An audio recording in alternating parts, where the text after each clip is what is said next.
I'm currently teaching a class in Macon, Georgia at the 567 Center for Renewal in Urban Sketching and Watercolor Journaling. And we're going to be going outside this week. And I just thought I would demonstrate a continuous line or attempted continuous line for this building. And we'll see how it goes. Let me see if I can time myself. On myself 10 minutes. We'll see if I can do it in 10. With a continuous line, I'm always thinking straight line, curved line, angle line. I'm going to start at the top and work my way down. Whoops. Guess I'll use that curve since I just put it in there. And a continuous line, I also don't mind revisiting the edges of a line and going over it again. Especially if I didn't get it right the first time. I don't usually add shading, but that kind of needed it.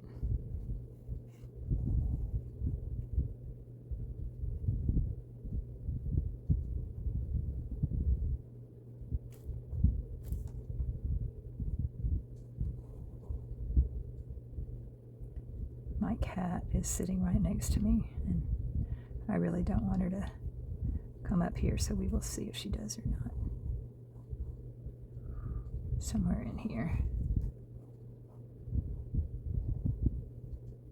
It's not quite a circle. I got that way too big, but it's in ink and that's okay.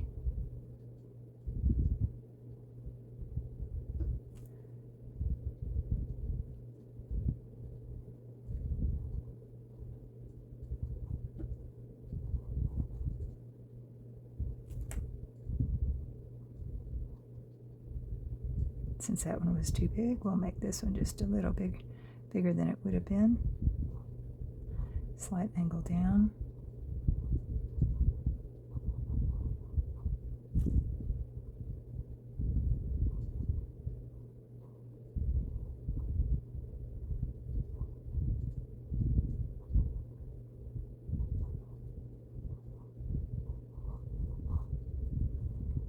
I'm just going to let it go off that direction.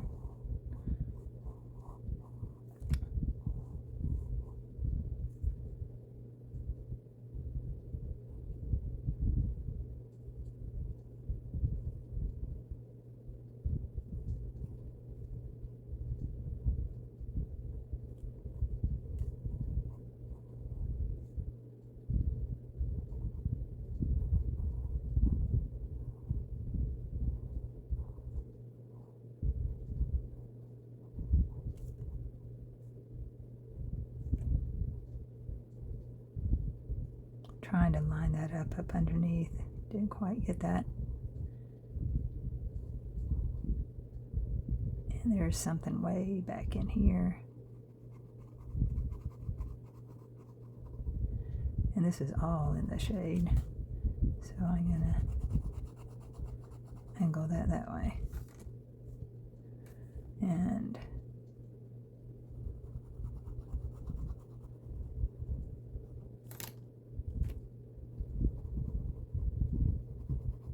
this is cross-hatching,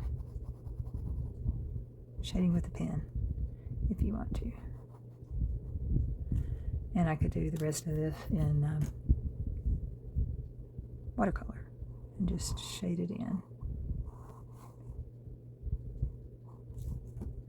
There's a slight angle here, goes off to another building, and there's some detailing on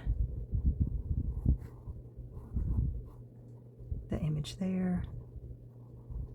So corner. Go ahead and make this come down.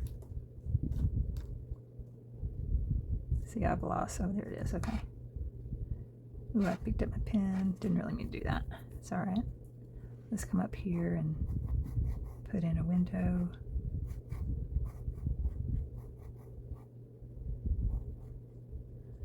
Has across here. There's a detailing. Goes across here. There's a double paint double window here.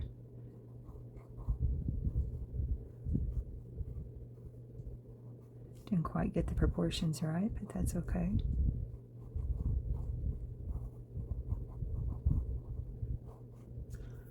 And you could add more panes if you want, because there are.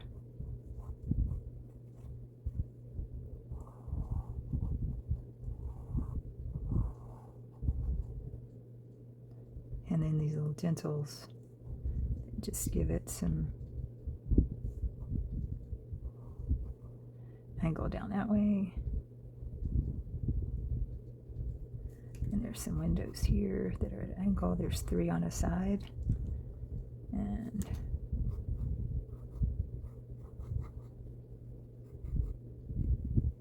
I want that to kind of disappear. And this whole side is in shade.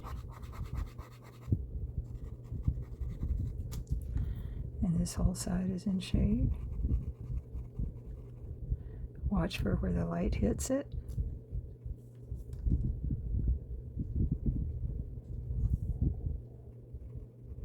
Change direction, overlap.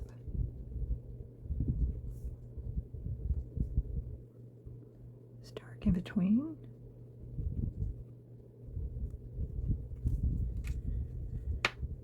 I think that's good enough. I'll stop. 10 minutes. And it's 2:37 left. I'm all right with that. I'm using a limited palette. My students have the same limited palette. It's my 8 favorite colors that I've had on a variety of others. You need a water brush, paper towel, or something to wipe your brush with. I'm going to start with the background, which is kind of a grayish blue because we were expecting rain. So I'm getting my ultramarine blue, picking up a little bit of burnt sienna, dulling that down.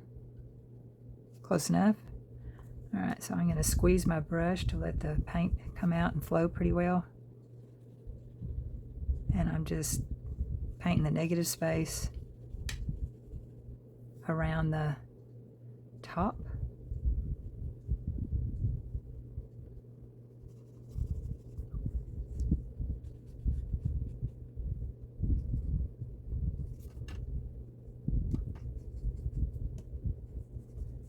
Could have mixed up a little bit more to make it maybe look more like clouds, but this is going to be a quick demo, so I don't want to worry about that. Okay. The color of the building is somewhat burnt sienna, but I would add a touch of pink to it. That's pretty close. So I don't want to touch anything that I just touched because it might come off, and that this portion is way too wide for what it should have been, but it's an ink, so you don't change it. Just go with it. Embrace your mistakes. It's okay. They'll happen. And these are going to be lighter. This will be a little lighter because it's in the direct sun. So I'm just using what's left on the brush.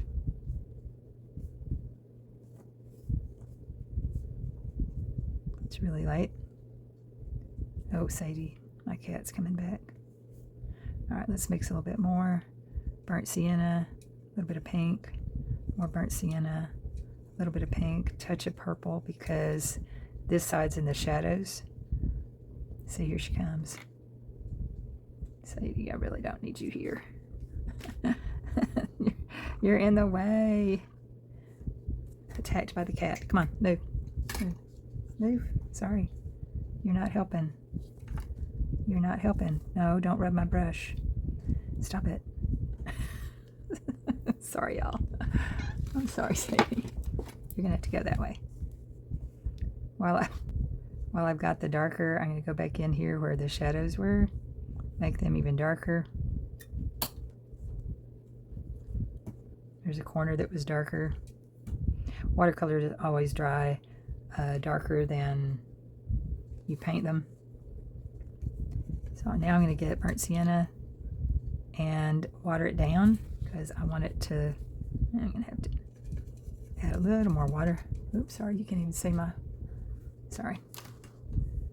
Water it down, test it, that's lighter. I want a touch of yellow in it, and my yellow is not clean, so we'll see what happens. That's way too yellow. So you add more burnt sienna. I want that kind of neutral color. If I have it watered down enough, maybe it'll be all right. I'm going to paint the shadow side first because this is too yellow. But that's okay. I'm just getting a feeling of where I am. And if I throw just a little bit of this in there, it'll read right, I think. And this part down here is more yellow. This over here was too, but it's in the shadows. So I drug some of that in there, and let's just fill in the windows. I like that green. So let's mix the blue I had already on my tin.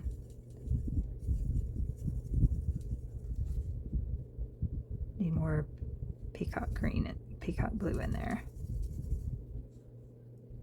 Close enough. All right, I'm going to go with the dark side first. Still a little yellow, more yellow than what I want, but again, I only have a few colors, so I'm just going to go with what I've got. And I could adjust that a little bit more. I think I will. Put a little more ultramarine in it. And I didn't think I'd started the filming. All right, this is a much better green. And it doesn't have to be real smooth, but you could do however smooth you want. See, I don't mind doing this now because the sky's dry. Now the windows are dark, so purple, actually purple and green make a good dark, so I'm just going to go in here and make that darker. I think there's a window back there, so I'll leave that.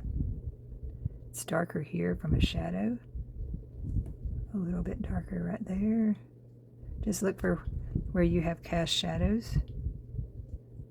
That's darker. It's darker. There's a tiny shadow under here. There's a darker shadow here. There's shadows under the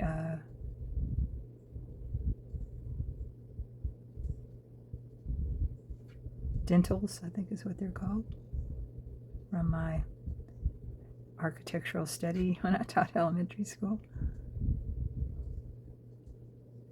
I'm just trying to mimic the shape that's up above. There's shadows on either side of the windows. And I'm not going to worry that these aren't exact.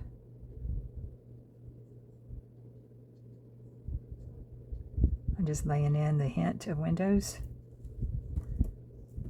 I don't know if I like that, but that's one way to do it.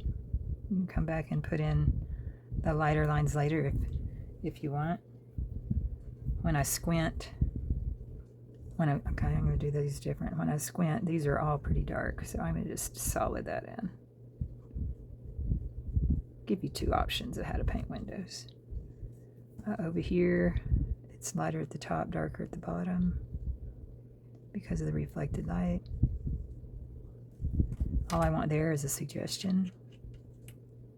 This whole thing is in shadow, so I'm just going to knock that down some more. When you squint your eyes and you see something's all in the shadow, the joy of watercolor is most watercolor, unless they're really student grade and chalky, most watercolor is transparent or has some transparent colors that you can use, so you can layer to get the feel of what you want. Like this window actually has a blind in it. I'm not really liking that splotchiness. I'm just going to cover that up. And I didn't put any more detail down here. I want to indicate that that's brick. So I'm going to have kind of a dry brush effect of some kind of reddish tone. That was more purpley than red. And if you lay your brush sideways and drag it across, if it's especially if it's cold pressed paper, you can get this dry brush effect. So I'm just going to add a little bit of that. The clock kind of had a little bit of green in it, so I'm going to, whoa, almost overdid the green. Put that there. I don't know, what do you think? What's my time? I've spent, well, I stopped the camera, so oops.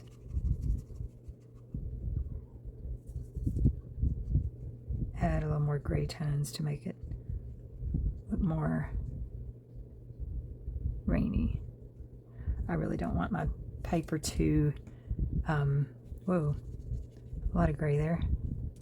Need to bring it on the other side. So, see, I'm just using up the paint that I have in there. Okay, so once that's dry, that's a quick sketch of that building, which I'm okay with.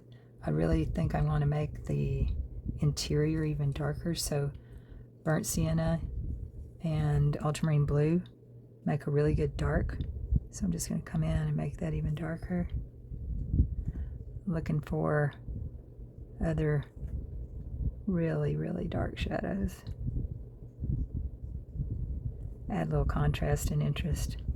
But, you know, you can add, oh, there's quite a bit of a shadow on this clock. All right, I'm going to go back and make these darker.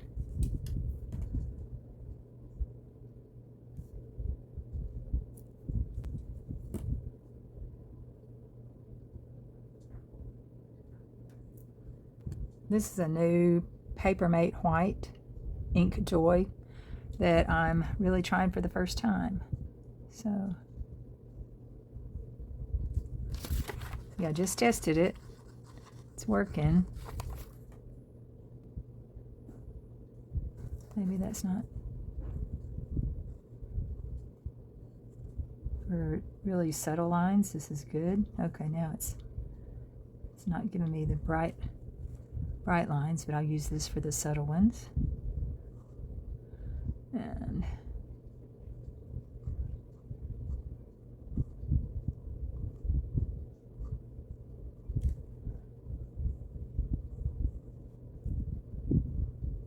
I forgot to put break in the middle of that. Oh well. Sorry. It happens. Well, I'm not thrilled with this, so let me go back to my favorite gel pen. See? Ooh, yeah. Signo Elite. Yeah, I really like this one better. Sometimes you have to come back over it more than once if you really want it bright. I don't need this to necessarily be bright. I just want it to indicate windows and light. And if I wanted to add a little more light to this side, I could, where the sun's actually hitting those pillars, columns. But for a quick sketch, I think that's good enough. Gives you an idea where you are. Macon, Georgia.